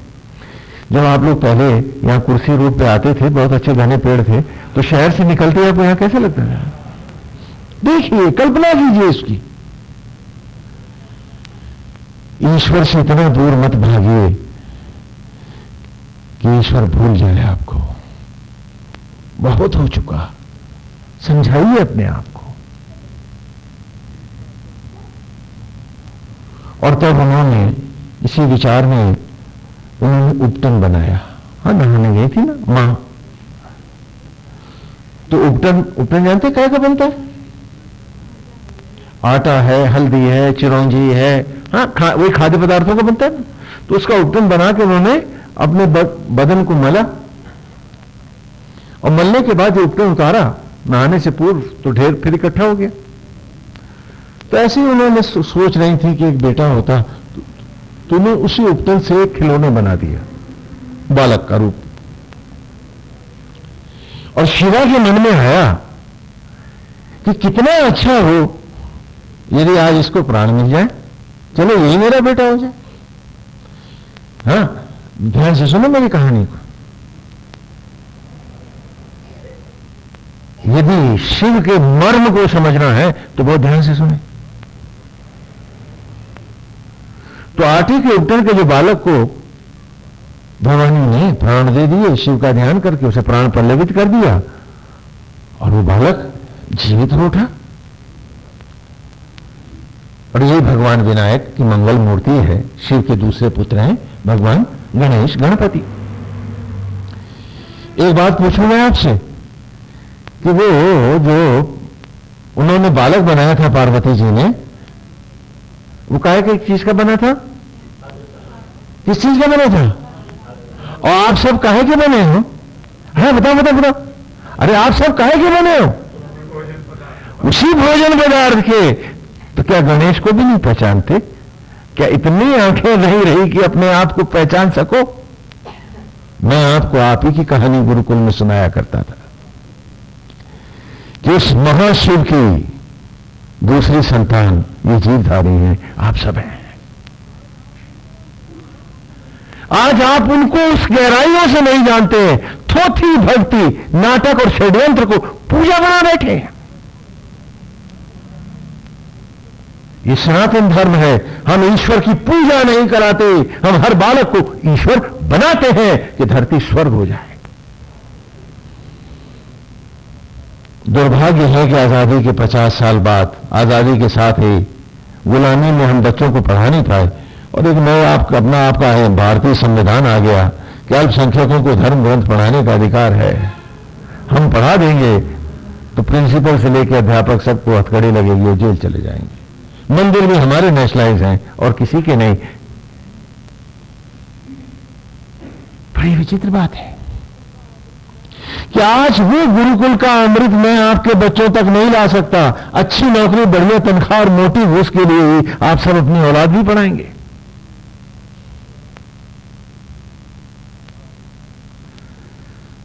आज शिव से हमारी दूरी कितनी और बढ़ जाएगी, पीढ़ी दर पीढ़ी।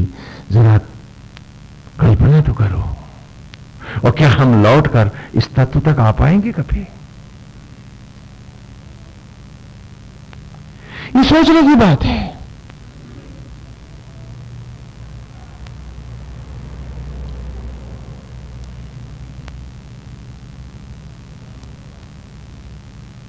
क्या आप भी तो आटे के बने हैं? क्योंकि जब पार्वती ने कि हर मां ही तो शिवा है और उस अन्न से ही तो आप बने हैं। आत्म ज्वालाओं ने, ब्रह्म अग्नियों ने आपको अन्न से ही तो बनाया है। तो आप कौन हैं? परमेश्वर के दूसरे बेटे हैं। आपके बड़े भाई वनस्पतियां हैं, उन्हीं के अनुज आप हैं। और आज अनुज अग्रज को काटता है और अग्रज अनुज को सुख मिले, ताड़नाओं का विनाश हो, उसके लिए वो धर्म की ध्वजा बन के खड़ा है और अनुज उसी अग्रज को काटता है। और फिर गुड़िया की माला पहन करके, राम नामी दुपट्टे ओढ़ करके बहुत बड़े भजन और कीर्तन की भी बात करता है। अपने से कटा तो कटा, अब तो शिव के साथ शिवत्व से भी कट चला है। कैसी विचित्र बात है। बालक विनायक प्रकट हुए, भगवान गणेश, तो उन्होंने बालक से कहा कि देखो बेटा, जब तक मैं नहा रही हूं तुम बाहर पहरा दो, कोई भी आए तो आने मत देने। और शिवा भी प्रसन्न है, भवानी, कि चलो कार्तिकेय तो धर्म की सेवा में लग गया, एक बेटा तो मेरे पास है। इसी बीच में स्वयं भगवान शंकर आ गए, पधारे। तो बालक ने रोक लिया, कहा आप भीतर नहीं जा सकते। कहा क्यों? कहले भीतर मेरी माता स्नान कर रही है और उसने कहा जब तक वो स्नान न कर ले तब तक किसी को भीतर आने मत देना। तो कहने लगे वो भीतर जो स्नान कर रही है, अगर वो तुम्हारी माता है तो फिर मैं तुम्हारा पिता हूं, मुझे क्यों रोकते हो? बोले ना, माता की आज्ञा है, मैं जाने नहीं दूंगा। दोनों में द्वंद्व युद्ध हुआ, झगड़ा हो गया और महाशिव ने मारा त्रिशूल और उसका सर उड़ गया। जब उन्होंने देखा, समझने की कोशिश करो, वैसे कथाओं में तो नाना प्रकार के नाटक होते हैं, यहां केवल तत्व पढ़ाने की बात है। तो जब भवानी ने देखा तो उनका आज आपने अपने बेटे का ही सर उड़ा दिया। तो कहा भाई आटे का धड़ तो चलेगा, सर तो नहीं है? बोले अगर ये शिव का पुत्र कहलाएगा तो सर फिर आटे का नहीं रहेगा। और गणों से कहा कि जाओ जो उत्तर की ओर मुंह किए बैठा है उसका सर ले आओ। आपने उत्तरायण और दक्षिणायन तो सुना है ना? उत्तरायण देवगोल है और दक्षिणायन यमगोल है। तो तप और साधना में बैठे हुए था ऐरावत का बेटा, उस हाथी का सर काट के गण ले आए और ला करके उन्होंने उनके कंधे पर रखा और यूं भगवान विनायक की, गणेश की मंगल मूर्ति प्रकट हुई और सारे देवताओं के ये अग्र माने गए। इनकी पूजा से पहले किसी की पूजा नहीं होगी, सरस्वती की भी पूजा नहीं होगी। क्यों? अब इसका भी थोड़ा रहस्य जाने, क्योंकि भगवान रुद्र का परिवार जो है, जिसने नहीं जाना उसने कुछ नहीं जाना।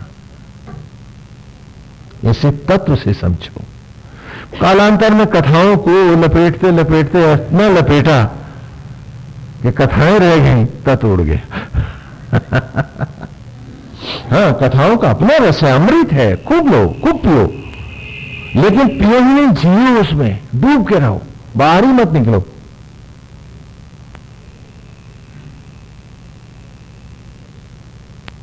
तो भगवान शिव की मंगल मूर्ति प्रकट हुई।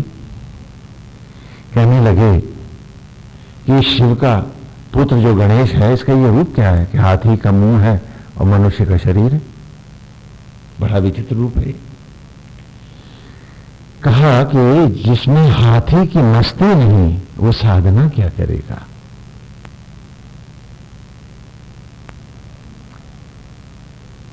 भगवान विनायक को हम परिपक्व मानसिकता का प्रतीक मानते हैं। विनायका बुद्धिमताम।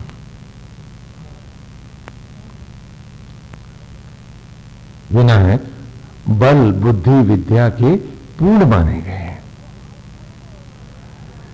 और वो आप सबको होना है, क्योंकि आप सब भी तो आटे का सर हटाइए, गणपति का सर लाइए, विनायक हो जाइए। यही तो कथा है हमारी। खाली गाइए भजिए और नाटक न कीजिए, डूब जाइए, विनायक हो जाइए और हटाइए आटे के सर। बौनी मानसिकताओं को समाप्त कीजिए, परिपक्व मानसिकता की मस्ती लाइए और शिव के पुत्र बनकर स्वयं को दिखाइए। ये विनायक है और वो हम सब हैं और हमारे अग्रज हैं। ये वनस्पतियां, ये कार्तिकेय हैं। इन्हें 6 माताएं अर्थात 6 ऋतुएं पालती हैं, इसलिए ये षडमुख कहलाते हैं। इनके 6 मुंह, षडानन है। बोलो, समझ में आता है? तो आज आप उनको नहीं जानते तो फिर पूजा भक्ति किसकी करते हैं भाई? और यदि उनके प्रति आप आचरण में, विचार और व्यवहार में इन वनस्पतियों को अर्पित नहीं है तो आप पूजा किसकी करते हैं?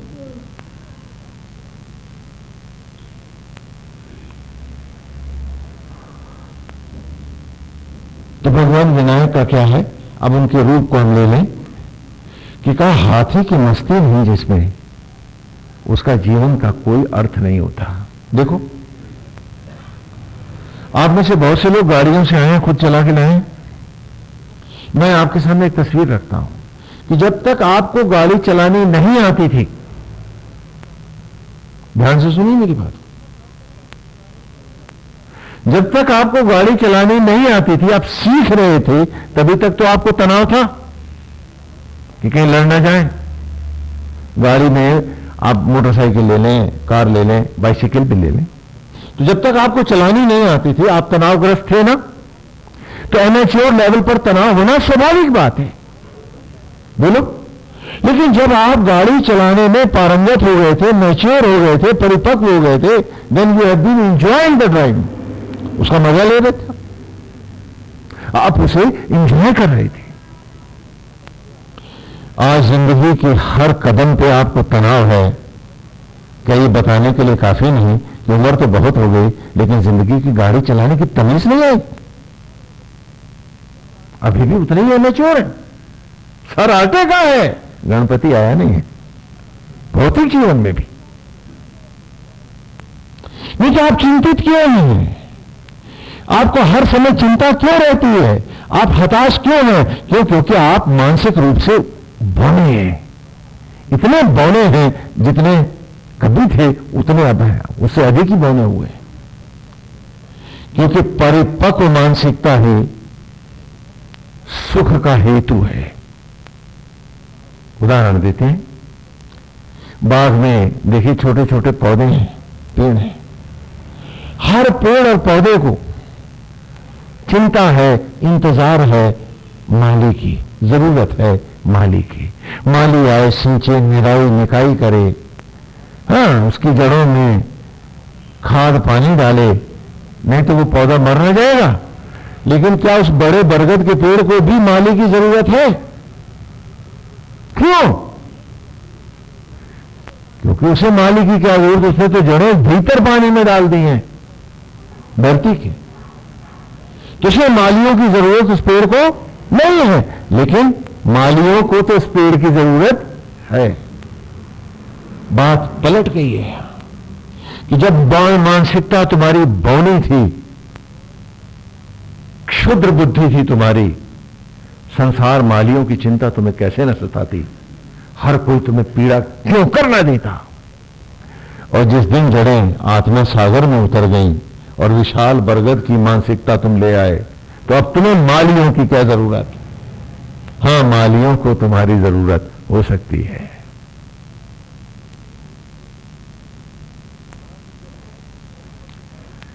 तो कहा कि जब तक तुम परिपक्व मानसिकता के इस स्वरूप में नहीं आते, ये हाथी की मस्ती नहीं आती। और जो मस्ती नहीं आई तो तुम साधना क्या करोगे, सिवाय रोने के, नाचने के, हर जगह चिड़चिड़ाने के, और तुम कर क्या सकते हो, क्योंकि तुम्हारी बौनी मानसिकता है, क्षुद्र मानसिकता। तो वही शिव ने कहा कि आटे का सर नहीं, हाथी का सर। और हम हैं कि आटे के सर से ही चिपके बैठे इसी को सजा रहे हैं। अरे काम हो गया। फिर अपने विचारों में तप और साधना की हाथी में क्या विशेषता है देखो, और भी विशेषता है देखो, गौर करो कि भगवान विनायक एक दंत है। क्या है? एकाग्र, एक लक्ष्य है उनका। और जिसके पास ये एकाग्रता नहीं, एक लक्ष्य नहीं, वो जाएगा कहां? क्या कहते हैं, धोबी के कुत्ते न घर के, दो लक्ष्य होते ही सब गड़बड़ है। फिर ये ऋचा नहीं हो सकती। तस्मय पावक मुरिल है, फिर ये नहीं मिलेगी। गाते रहोगे, पाना असंभव हो जाएगा। और यदि एक दंत हो जाओगे तो निश्चित पाओगे, निश्चित पाओगे, क्योंकि उसको पाने के लिए ही तो मनुष्य की योनि है। तो क्यों कर ना पाओगे? कि वो एक दंत है। एक दंत की कथा सुनाते हैं, एक उदाहरण देते हैं। कथाएं तो बहुत लंबी हो जाएंगी, क्योंकि भगवान शिव की और शिवा की तो कथाओं के आप तमाम उम्र सुनते रहो, हम सुनाते रहें। क्योंकि गुरुकुल की शिक्षा की तो ये प्राण है, अमृत है, और वहां भेद नहीं है ब्रह्मा, विष्णु और महेश में। जैसे एक व्यक्ति, आप ही कोई भी आप में, वो घर में पिता है तो पुत्र भी है, क्योंकि उसके भी पिता है, और पति भी है। तो क्या वो तीन हो गया? एक ही तरह। तो इसी प्रकार एक परम सत्ता जब सचराचर को तत्व में प्रकट करती है तो सत्ता का नाम क्या होता है? ब्रह्मा। और जब उन्हीं बिंदुओं को खिलौनों में बना करके पालती है तो उस समय उसका नाम क्या होता है? विष्णु। और जब ये खिलौने खंडित हो जाते हैं तो इनको पुनः प्रलय करती है, जिससे दोबारा बनाए जा सके। तो उस रूप को क्या कहते हैं? प्रलय, महाशिव। तो जैसे आप पिता भी हैं, पति भी हैं और पुत्र भी हैं, तो आप तीन नहीं, एक ही हैं। उसी प्रकार उस एक सत्ता के तीन नाम हैं। यह था अवस्था। बोलो, समझ में आता? तो ये झगड़े बाद में संप्रदायों के दिए हुए हैं, धर्म को इससे कुछ लेना देना नहीं है। तो थोड़ा सा एक दंत पे आते हैं, एक दंत पे आते हैं कि महाभारत काल में पांडवों का, कौरवों का बचपन लेते हैं। जंगल में सारे कौरव पांडव खड़े हैं। आचार्य द्रोण उन्हें धनुर्विद्या की शिक्षा दे रहे हैं। द्रोणाचार्य ने कहा है कि सब बाण से पेड़ पर रखी उस लकड़ी की चिड़िया की आंख में बाण लगाएं, निशाना साधें, लेकिन कोई तब तक बाण न चलाए जब तक वे न कहें कि वो चलाए। तो उन्होंने कहा कि दुर्योधन, तुमको क्या दिखता है? बोले चिड़िया का बाण नीचे कर दो। भीम, तुझे क्या दिख रहा? बोले गुरुदेव, पूरा पेड़ चिड़िया, और सच पूछिए तो रसोई में रखा खाना भी दिख रहा बोले तो भी धनुष नीचे कर। अर्जुन, तुझे क्या दिख रहा है? कहा गुरुदेव सिर्फ पुतली। कहा चिड़िया? बोले नहीं, आंख नहीं, सिर्फ पुतली। का चलाते बाण। तो जो एक दंत नहीं, वो जो एक दंत नहीं, वो कभी शिव तत्व को पाता नहीं है। वो कभी जीवन के सत्य को नहीं पाता है। और आज आपके जीवन का सबसे बड़ा दुख क्या है कि आप कहीं पर भी एक दंत तो हो ही नहीं सकते, इसलिए आप हर जगह पीड़ा पाते हैं। कहते हैं ना घर के ना घाट के। लड़का पढ़ाई कर रहा है, क्यों कर रहा है? डिग्री मिलेगी तो नौकरी मिलेगी, तो पढ़ाई से तो मतलब नहीं, तो रटे जा रहा है, याद कुछ होता नहीं। वही लड़का जब उपन्यास पढ़ता तो एक रीडिंग में सब याद कर लेता, तो वहां वो एक दंत हो गया और यहां बहुदंत है। धंधा आपने शुरू किया, ये मिले वो मिले, हार जीत उसी में घुसे पड़े हैं, तो धंधे को आप ठीक से कर कहां पा रहे हैं और उसे एंजॉय कहां कर रहे हैं? यहां भी आप बहुदंती हैं। एक दंत होकर जीना, एक लक्ष्य के प्रति अर्पित होकर जीना अपने में एक बहुत बड़ी कला है, और ये परिपक्व मानसिकता में ही मिलती है। बौनी मानसिकता, क्षुद्र बुद्धि इसे कभी नहीं पाती, और यही आपके भौतिक जीवन की पीड़ाएं हैं, यही आपके दुख है। विनायक एक दंत है, तो कहा अर्जुन चला दे बाण। और हाथी की दूसरी क्या है कि वो अपनी मस्ती में चलता है, उसकी दृष्टि सम है, वो किसी से भेद नहीं करता।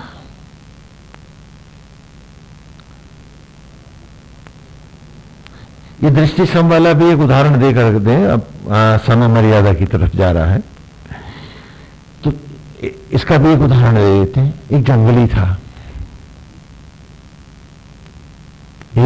था, उसने कभी शहर नहीं देखा था, सभ्य लोग नहीं देखे थे, दूर से देखे थे, पेड़ों पे रहता था। तो एक दिन उसने सोचा कि चलो आज हिम्मत करके चलें, देखें तो ये लोग कैसे रहते हैं, क्या करते हैं।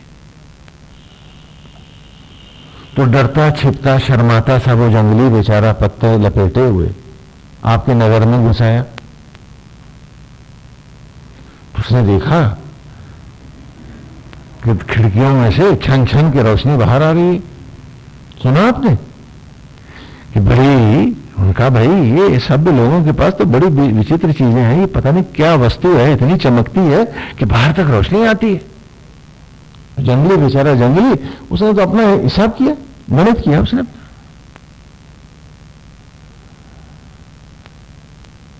उसने कहा कि लाओ, ना हो तो तुम भी तोड़ के ले चलो, अपने पेड़ पे ये भी चमकेगा, रात में मजा आएगा। उसने ईंटा उठाया, शीशा तोड़ा, भाग लिया। थोड़ी दूर गया तो उसने देखा कि चमक है ही नहीं, खिड़की के शीशे में उसे चमक दिखी नहीं। उसने कहा शायद तोड़ने में गलती हो गई तो चमक निकल गई इसकी। तो उसने जाकर के एक एक करके 3-4 खिड़कियों में शीशे तोड़ डाले। तो इतनी देर में लोग जग गए, उन्होंने पकड़ लिया। बोले ये क्या कौन है तू? तो थर थर कांपने लगा, साहब मैं जंगली हूं, कोई जानता नहीं हूं, अनभिज्ञ हूं, गंवार हूं, मुझे क्षमा कर दो, लेकिन एक बात बताओ, ये जो है ये क्या वस्तु है? बोले ये कांच है। बोले ये आपके यहां तो चमकता है, मेरे हाथ में आते ही फिर चमकता क्यों, अंधेरा क्यों हो जाता है? उन बेवकूफ, ये कांच थोड़ा ना चमकता है। सब लोग उसको घरों में घुमाए, बल्ब जला बुझा के दिखाए आप लोगों ने कि ये बल्ब है, इसकी रोशनी इस पर पड़ती है तब ये चमकता। अरे तब उस बेचारे जंगली की समझ में आया कि खिड़की के शीशे नहीं चमका करते, चमक तो बल्ब की होती है। वो जंगली तो जंगली था बेचारा, अज्ञानी था। आप लोग तो बड़े समझदार हैं। कैसे कहूं कि आज भी आप नहीं जानते इस बात को कि वो आत्मा बल्ब ही है, चमकता है, कहीं खिड़कियों और दरवाजों में रोशनी होती है। और आप चेहरों से भेद करते हैं, खिड़की दरवाजों से भेद करते हैं, और भूल गए कि एको ब्रह्म द्वितीय नास्ते, कि बल्ब तो वो एक ही है जो हर घर में जगमगाता है। परिपक्व मानसिकता अभेद की ओर आती है, और बौनी क्षुद्र मानसिकता भेदभाव में ही पसर जाती है। जातों में, पातों में, संप्रदायों में, ऊंच में, नीच में, पशु और पक्षी में। यह क्षुद्र बुद्धि है जिसे आप उपलब्धि बनाते हैं। तो जिसमें गणपति की दृष्टि नहीं, वो हाथी का सर पाएगा कैसे? जिसने भेद ना बिठाए, वो अभेद तत्व को, आत्मा को पाएगा कैसे? और एक बात और बड़ी विचित्र है हाथी में, देखे ना ये जो मंगल मूर्ति ली हमने, हाँ, और सरस्वती से भी ऊपर रखा है इसको भाई, विद्या की देवी से भी। क्यों? हाथी की जीभ बाहर से जुड़ी होती है, भीतर को खुलती है। देखिए आपने, आपकी जीभ तो भीतर से जुड़ी है, बाहर को निकलती है। हाथी की जीभ बाहर से जुड़ती है और भीतर को जाती है। नहीं समझे आप? अच्छा, इसको एक उदाहरण से इसको भी समझा देते हैं। एक जंगली की कहानी सुनाऊं, सब लोगों की बात करूंगा तो आप लोग नाराज हो जाओगे, है ना? तो ऐसे ही एक जंगली फिर चला, कहने लगे चलो देखिए शहर कैसा होता है। तो बेचारा वो आपके शहर के बाजार में उतर आया रात के टाइम, देखा चारों तरफ दुकानें सजी हैं, एक से एक बढ़िया चीजें लगी हैं। वो बेचारा लुकता छिपता, हाँ, सहमा सा देखता हुआ आगे बढ़ता गया। कहने भाई क्या बात है, सभी लोगों की तो बात ही और है, हाँ, हमारे जंगल में तो ऐसा कुछ है ये नहीं, क्या क्या चीजें सजा रखी हैं इन्होंने। तो उसकी निगाह एक हलवाई की दुकान पे पड़ गई। देखा कि मिठाइयों के बड़े थाल रखे हैं। अब हलवाई को क्या जाने, उसको देखा मिठाइयां हैं, कभी कभी उसने भी खाई है ना। देखा मिठाइयों की इतनी इतनी बड़ी मिठाइयों के थाल भरे रखे, और एक आदमी उसमें पत्थर की मूर्ति की तरह बैठा है। उसने गौर से देखा, उसने कहा पत्थर की मूर्ति है, जिंदा तो नहीं होगा। फिर पास गया तो देखा वो मक्खियां भी उड़ा रहा था। तो बोले हाँ, है तो जिंदा ही, हाथ हिला रहा है, जिंदा है ये। तो फिर उसने कहा अंधा तो ये जरूर है।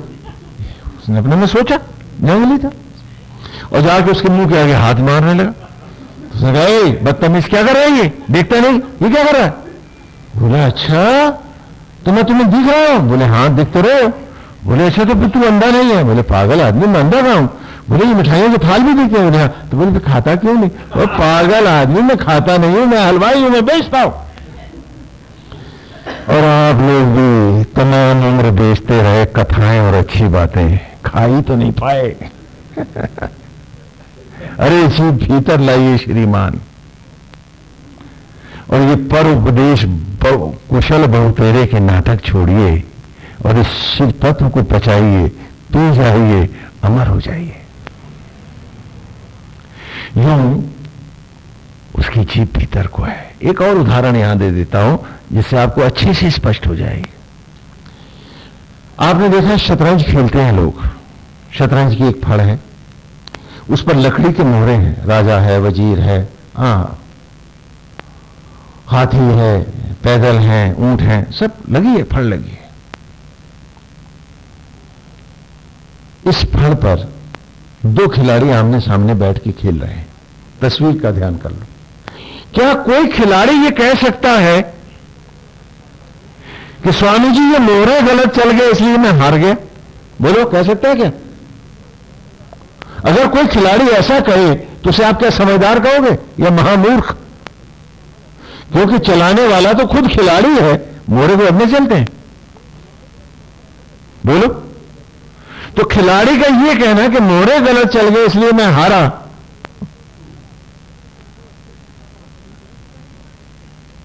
मानसिक दिवालियापन ही तो है खिलाड़ी का। हां, अगर मोहरे के कहीं प्राण आ जाए, मोहरा अगर जिंदा हो जाए और वो ये कहे कि इस खिलाड़ी को तमीज नहीं, दो चाल में मेरे को उतरवा दिया, तो बात समझ में आती है ना। तो हर बार जिंदगी में जो आप दूसरों के लिए शिकायत कर रहे थे, मैं आप सबसे पूछ रहा हूं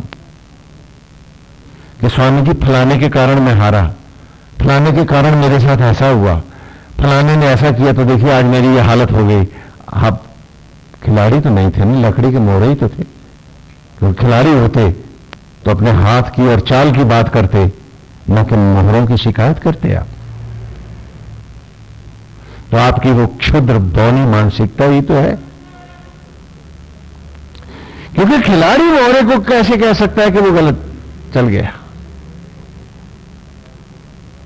और श्रीमान, जब आपको दूसरों से शिकायत है, ध्यान से सुनो मेरी बात, तो आप सिर्फ लकड़ी के मोहरे हैं जिंदगी की शतरंज पर।